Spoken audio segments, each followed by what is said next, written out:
అధ్యక్ష అధ్యక్ష కృష్ణారావు గారు హరీష్ రావు గారు అధ్యక్ష చెప్పిన దానిలో వాస్తవికత ఎంత ఆలోచన చేసిన అధ్యక్ష. గతంలో 2023లో 19,000 ఆదాయాన్ని మాట్లాడినారు. వాస్తవంగా ఆ లెక్కకు వస్తే 2014లో కేవలం 10,000 కోట్ల రూపాయలు ఉంటే ఎక్సైజ్ ఆదాయం.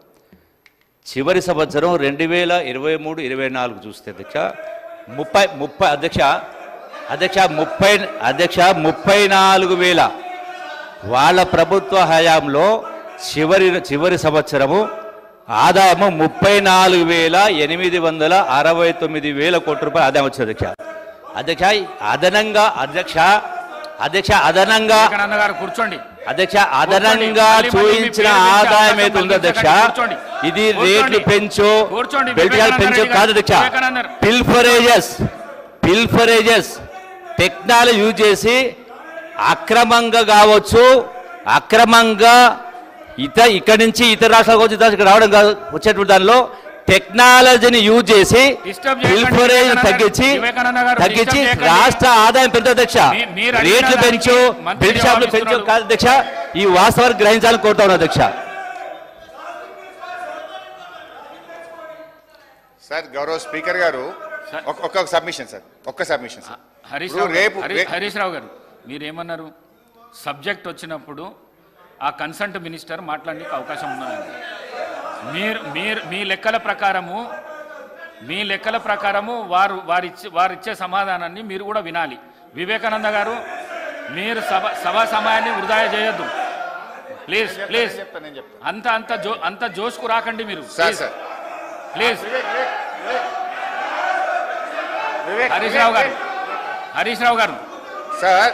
Speaker sir, LA minister garu ఉన్నారు, అనుభవజ్ఞులైన ఉప ముఖ్యమంత్రి గారు ఉన్నారు. సార్ ఇది బడ్జెట్ మీద చర్చ. అబ్జెక్షన్ ఉంటే ఎల్ఏ మినిస్టర్ కానీ డిప్యూటీ సీఎం ఫైనాన్స్ కానీ లేవాలి అధ్యక్ష. రేపు పద్దుల మీద చర్చ ఉంది. పద్దుల మీద రేపు చర్చ ఉన్నప్పుడు కన్సర్న్ మినిస్టర్స్ని చెప్పమనండి, అభ్యంతరం లేదు. ఇప్పుడు నేను ఒక్క శాఖకు ఒక మంత్రి లేస్తే నేను ఇప్పుడు 32 శాఖలు మాట్లాడాలి. అందరు లేస్తారా మంత్రులు? They have to answer. రేపటి నుంచి పద్దులు ఉన్నాయి, దాని మీద మాట్లాడమనండి ఒకటి. ఇప్పుడు ఏదైనా చెప్పాల్సి ఉంటే డిప్యూటీ సీఎం చెప్పాలి, నేను డీవియేట్ అయితే ఎల్ఏ మినిస్టర్ గారు మాట్లాడాలి, లేదా సభానాయకుడికి అవకాశం ఉంటుంది. దయచేసి మినిస్టర్స్ నుంచి ఇంటరప్షన్ లేకుండా చూడండి. అయితే గౌరవనీయులు మన జూపల్లి కృష్ణారావు గారు ఎక్సైజ్ మంత్రి గారు వాస్తవాలు ఒప్పుకున్నందుకు వారికి ధన్యవాదాలు. 7,000 కోట్లు పెంచుతున్నాం. ఈసారి ఎక్సైజ్ మీద 42,000 కోట్ల ఆదాయాన్ని మేము గల్లీకో బెల్ట్ షాపు పెట్టి ప్రజల రక్త మాంసాలు పీల్చి పిప్పి చేసి వసూలు చేస్తామని ఆయన హరీష్ రావు గారు డిప్యూటీ సీఎం గారు అధ్యక్ష ఆగండి. డిప్యూటీ సీఎం గారు అధ్యక్ష హరీష్ రావు గారు ఇంతకుముందు లెజిస్లేటివ్ అఫైర్స్ మంత్రిగా కూడా చేశారు, ఫైనాన్స్ మినిస్టర్గా కూడా చేశారు.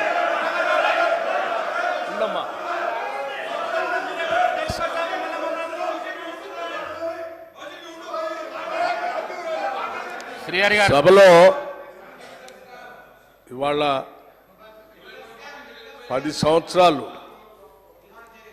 వాళ్ళ ఆర్థిక విధ్వంసం చేసి రాష్ట్రాన్ని అప్పులపాలు చేసి అసలు ఈ రాష్ట్రంలో పనిచేస్తున్నటువంటి ఉద్యోగస్తులకి జీతాలు కూడా ఇవ్వలేనటువంటి కటకటలాడే పరిస్థితులు ఈ రాష్ట్రాన్ని నెట్టేస్తే ఇప్పుడే కొద్దిగా ఘాట్లో పెట్టి నెల మొదటి తారీఖున వాళ్ళ జీతాలు ఇస్తూ ఇటు వ్యవసాయాన్ని, సంక్షేమాన్ని, పరిశ్రమల్ని, హైదరాబాద్ నగరాన్ని, మహిళల్ని, యువతని అందరినీ దృష్టిలో పెట్టుకొని ఒక ఆలోచనాభరితమైనటువంటి బడ్జెట్ను ప్రవేశపెడితే రాష్ట్ర వ్యాప్తంగా ప్రజలందరూ హర్షిస్తూ ఉన్నారు.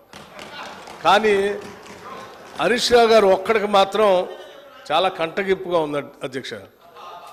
ఏంది రాష్ట్రాన్ని బాగు చేయటం కోసం ఇట్లా బడ్జెట్ పెడతా ఉన్నారు, మాలాగా ఆదాయాన్నంతా రకరకాల మార్గాల్లో ఖాళీ చేస్తే అయిపోయేది కదా, ఇదేంది అని వారు మాట్లాడుతూ మేము వాస్తవాలే మాట్లాడతాం, మాదంతా విన్న తర్వాత మీరు చెప్పండి అన్నారు. నేను సైలెంట్ కూర్చొని రాసుకుంటున్నాను. ఏం చెప్పారు? లేచి ఎక్సైజ్ మంత్రి గారట లేచారట, వారు 7,000 కోట్ల ఆదాయాన్ని పెంచడానికి గల్లీ గల్లీ బెల్ట్ షాప్ పెడతాం, మేము పెంచుతామని వారు చెప్పారట. ఇప్పుడే కదా అందరు విన్నారు కదా అధ్యక్ష, ఆ మాట ఏమన్నా అన్నారా వారు? ఇంతకంటే అన్యాయంగా ఉన్నది లేనట్టు లేనిది ఉన్నట్టు ఈ రాష్ట్ర ప్రజలకి భ్రమలు కల్పించి 10 ఏళ్ళు రాష్ట్రాన్ని సర్వనాశనం చేశారు. ఇప్పుడు మళ్ళీ మొదలుపెట్టారు, 5 నిమిషాల్లోనే భ్రమలు కల్పించడానికి ప్రయత్నం చేస్తున్నారు. ఇది ఎక్కడ అన్యాయం అధ్యక్ష? మీరు వాస్తవాలు జాగ్రత్తగా రాష్ట్ర ప్రయోజనాల కోసం క్రిటికల్ ఎనాలిటికల్గా మేము పెట్టిన బడ్జెట్ మీద ఇగో దీన్ని పెట్టారు, ఈ శాఖకి ఇది సరిపోలేదు, ఈ శాఖకి తగ్గించారు, ఈ శాఖ పెంచారు, దీనివల్ల యువతకు నష్టం అవుతుంది, దీనివల్ల 72,000 కోట్లు పెట్టడం వల్ల వ్యవసాయానికి నష్టం జరుగుతుంది, అంత పెట్టకుండా ఉండాల్సి ఉండే, మాలాగా ఏదో 15,000-20,000 కోట్లు పెడితే బాగుండేది, లేకపోతే హైదరాబాద్ నగరానికి 10,000 కోట్లు పెట్టారు, ఎందుకు పెట్టారు అనవసరం, దీన్ని గాలికి వదిలేస్తే మాలా కొద్ది వర్షం రాగానే మొత్తం మురుగునీళ్ళు అంతా రోడ్డు మీదకి వచ్చి ఇబ్బంది పడేవాళ్ళు, అట్లా చేయాలి. కానీ ఇదంతా ఏందని చెప్తే కొద్దిగా బాగుంది. ఇవన్నీ వదిలేసి ఏదేదో మాట్లాడుతున్నాను. నేను ఇప్పటికి కూడా చెప్తా ఉన్నాను, మీరు చెప్పేదాన్ని ప్రతిదాన్ని వింటా ఉన్నాం. అసలు మేము ఏమనుకున్నాము, ఇంత బాగా బడ్జెట్ పెట్టాము, సరే ఈ బడ్జెట్ మీద నిన్న వారు బడ్జెట్ వినడానికి వచ్చారు కదా, ఎల్ఓపి గారు వచ్చారు కదా, వాళ్ళు వచ్చి ఏమైనా మాట్లాడతారేమో, ఏమైనా ఉంటే విని సమాధానం చెప్దాం అనుకున్నాం. వారు రాలేదు. రాకపోగా వీరు మాత్రం వారు రాలేదు, బాధ్యత లేదని దీని ద్వారానే స్పష్టంగా అర్థమవుతుంది. వాళ్ళు ఏదో మాట్లాడరు కాబట్టి గుడ్డగాల్చి మీదేసి పోదామనంటే ఎట్లండి? ఇది కరెక్ట్ కాదు హరీష్ రావు గారు. మీరు పద్ధతిగా మాట్లాడితే మేము డెఫినెట్గా సమాధానం చెప్పడానికి సిద్ధంగా ఉన్నాడు. సో ఫైనల్గా బట్టి గారు కూడా డిస్ప్యూట్ చేయలే. ఒక విషయంలో మాత్రం ఎక్సైజ్ మంత్రి గారైనా ఉప ముఖ్యమంత్రి గారైనా 7,200 కోట్లు ఈ గత సంవత్సరం కంటే ఈ సంవత్సరం 7,200 కోట్ల రూపాయలు. సార్ మేము మళ్ళీ చెప్తా ఉన్నాను సార్, ఇట్లా సభను తప్పుదోవ పట్టించడానికి కానీ ఈ రాష్ట్ర ప్రజలను తప్పుదోవ పట్టించడానికి కానీ ప్రయత్నం చేస్తే ఇది సరైన పద్ధతి కాదు అధ్యక్ష. నేను మళ్ళొకసారి వారికి విజ్ఞప్తి చేస్తూ ఉన్నాను. నేనటో ఒప్పుకున్నాను అటు వారు చెప్పిన దానికి. ఏ ఒప్పుకున్నాను అధ్యక్ష? మీ ముందే కదా మాట్లాడింది. అంటే ఇంతకంటే పచ్చిగా నేను అనకూడదు, మరి అబద్ధం అని, ఇంతకంటే సత్యదూరమైనటువంటి మాటలు ఎంత భయంకరంగా ఇట్లే భ్రమలు కల్పిస్తే ఎట్లా అధ్యక్ష? అది హౌస్లో నిమిషాల్లోనే, రోజులు కూడా కాదు, నిమిషంలోనే ఎంత భ్రమలు కల్పిస్తే ఎట్లా సార్? ఇప్పుడు నేను ఏం తప్పు చెప్పలేదు అధ్యక్ష.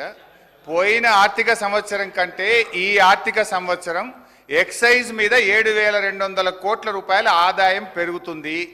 ఈ సంవత్సరం 42,000 కోట్ల రూపాయలు ఎక్సైజ్ మీద మేము ఆదాయం తెచ్చుకుంటామని బడ్జెట్లో పెట్టారా లేదా బట్టి గారిని చెప్పమనండి. మళ్ళీ ఒకసారి చెప్తా మీకు లెక్కలన్నీ మీరు మాట్లాడేటప్పుడు. అయినా మీరు తొందరపడుతున్నారు కాబట్టి చెప్తున్నాను, ఇప్పుడే చెప్పండి, అప్పటిదాకా ఎందుకు? ఎక్సైజ్లో మేము ఆక్షన్ పెట్టాము గత సంవత్సరం, అందుకే మాకు ఆదాయం పెరిగింది. ఈ సంవత్సరం కదా పెట్టాల్సింది, నిజమే. మేము కూడా అనుకున్నాం ఈ సంవత్సరం కదా ఆక్షన్ పెట్టాల్సింది. మీరు ముందే ఎందుకు కూర్చారు అధ్యక్ష? ముందే ఎందుకు కూర్చాను? ఎందుకు కూర్చారు? మీరు ఈ సంవత్సరం పెట్టాల్సిన ఆక్షన్ మేము ముందే ఎలక్షన్ కంటే ముందు ఎందుకు పెట్టుకున్నారు? అంటే ఏదో దాంట్లో ఎంత దొరికితే అంత దోసుకుందామనే ఆలోచన మీది, అది తప్ప ఇంకోట. రెండోది నేను ఇంకోటి చెప్తున్నా, ఏంటి అధ్యక్ష? టానిక్ లాంటి షాప్స్, దుకాణాలు పెట్టి ఆక్షన్ ద్వారా స్పష్టంగా ప్రభుత్వానికి రావాల్సిన ఆదాయాన్ని ప్రభుత్వానికి రానియకుండా, సంబంధం లేకుండా అడ్డగోలుగా మీరు లైసెన్సులు ఇచ్చి టానిక్ లాంటివి పెట్టి ప్రభుత్వానికి రావాల్సిన ఆదాయాన్ని కొద్దిమంది కుటుంబాల చేతుల్లో బయటట్టు చేశారు. అటువంటి దాన్ని మేము పోనీయం, ఆ ఆదాయం అంతా రాష్ట్రానికి వచ్చేటట్టే చేస్తాం. అటువంటి వ్యక్తుల చేతుల్లోకి రాష్ట్ర ఖజానాన్ని పోనీయకుండా మేము జాగ్రత్త కాపాడుతాం. ఆ లెక్కలు కూడా చెప్తాను. మీరు తొందరపడుతున్నారు కాబట్టి ముందే చెప్పాను, ఇంకా ఉంది దాని గురించి అన్ని చెప్తాను. మీరు విన్నారు, ఈ సభను వింటున్న ప్రజలు, చూస్తున్న ప్రజలు కూడా విన్నారు.